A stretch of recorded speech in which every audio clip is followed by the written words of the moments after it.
All right, so I got all the hydraulics fixed finally. After I had taken it to the shop, I think I said this on the last video, but be careful when you take your car to a shop and you got hydraulics on it. If the people don't know what they're doing with hydraulics, or they're young and just want to play with them, they can end up breaking some stuff, and then you can either fight them over fixing it, or you can rip into it and fix it yourself. I didn't feel like fighting with them over it. I already fought with enough stuff about the engine install, but I won't go into that. So what I got done here, let me flip this around.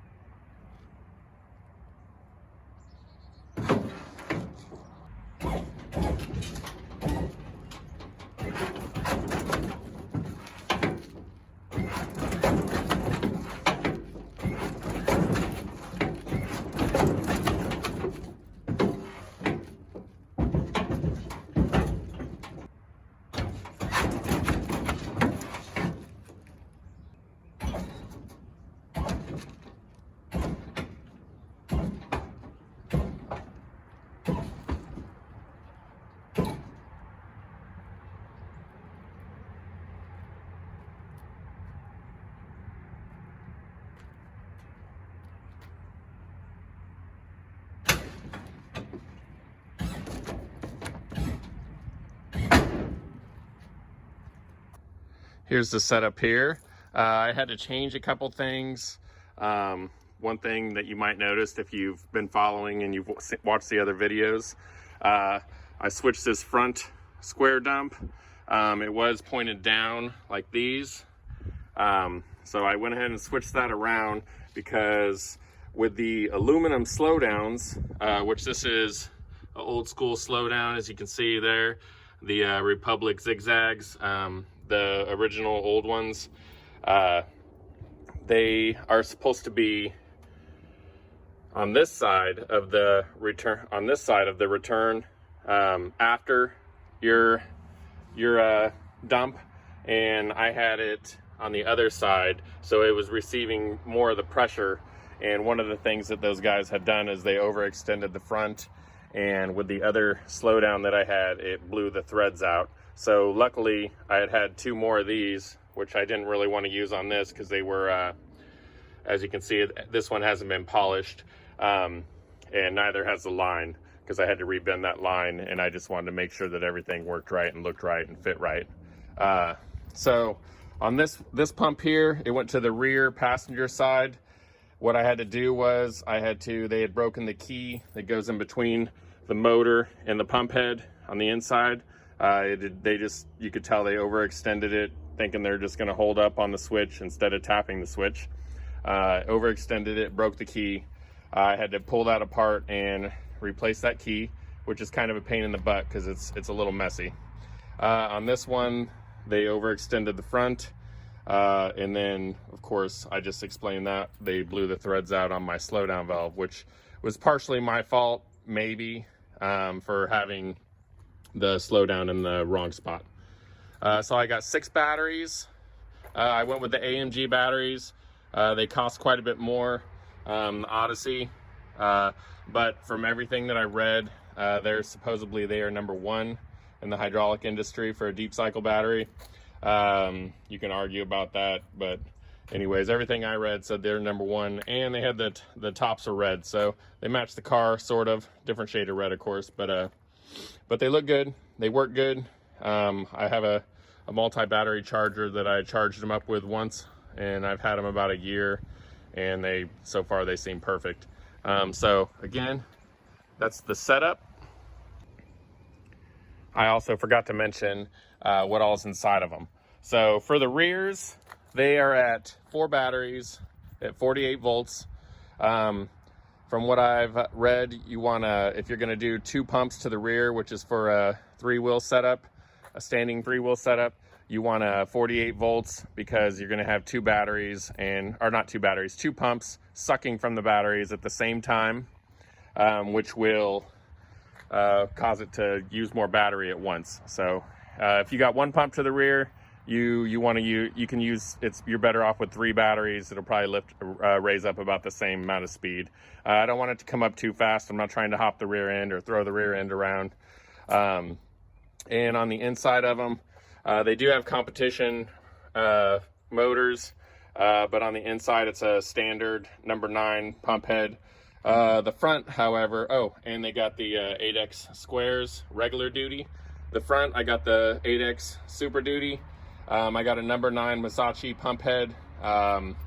It's an older one with the gold around it, and then it also has the plate that goes around it, like the pressure plate. I don't plan on doing very much hopping with this, so I'm not too worried about that. So that's it on the trunk part of the setup. With my rear end, I got it with a 10-inch in the rear, with it being convertible. I believe you can go 12-inch, but for now I have the panhard bar, I believe is what it's called, which if you look back here, you can see when you lift it all the way, that's with 10-inch cylinder. It's gonna pull it towards your driver's side, and it's gonna pull it inwards on your passenger side, which also, I'll go ahead and show you why I got it up. It's causing it to barely hit the bleeder of the brake, and then so that's what that's doing. My future plan for that is swapping out the rear end eventually to a 4 9-inch with the Hoppo's wishbone. That's what I'm going to change the front to. That'll keep it from moving over, that'll keep it from hitting the brakes, and that'll just make it a lot more solid going down the road. And also I'll get a reinforced rear end, so I don't have to worry about the weight from the wrapped frame breaking that in the future. Underneath here, I've got the Hoppo's slip yoke going to my drive shaft. That'll help, especially in the future, once I go with the 12-inch and change out the rear end to with the wishbone, and it'll lift up just a little bit higher, and I won't have to worry about it pulling in and out on the transmission.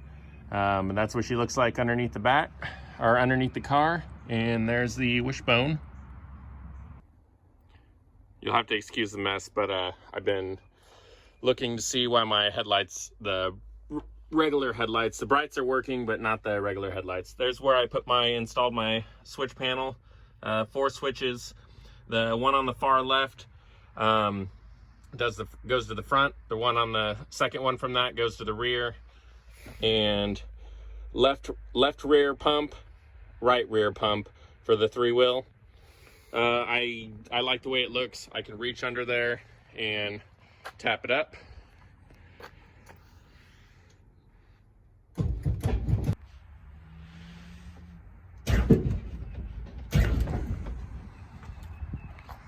So it's nice to be able to just reach in and then do that. And also, I didn't show this, but I got my ground right here. I think I might have showed that in another video, previous video, but so that I can unground it whenever I first get out of the car. If anything happens in the trunk, I can just do it from the inside of the car. In the future, I might put another one in the rear in the trunk, but as for now, I like the way that looks. If you got any questions, feel free to drop a comment. Thumbs up are always appreciated. And subscribe if you want to see more content. And I'll go ahead and go around the car here once. That's what she looks like lifted. And then I'll drop it down when I'm going around the other side, so you can see what she looks like when she's all the way down. A couple things while I'm going around that I thought of. I got 3/8 hoses going to the front. 3 3/4 ton coils on the front, 2-ton coils in the rear,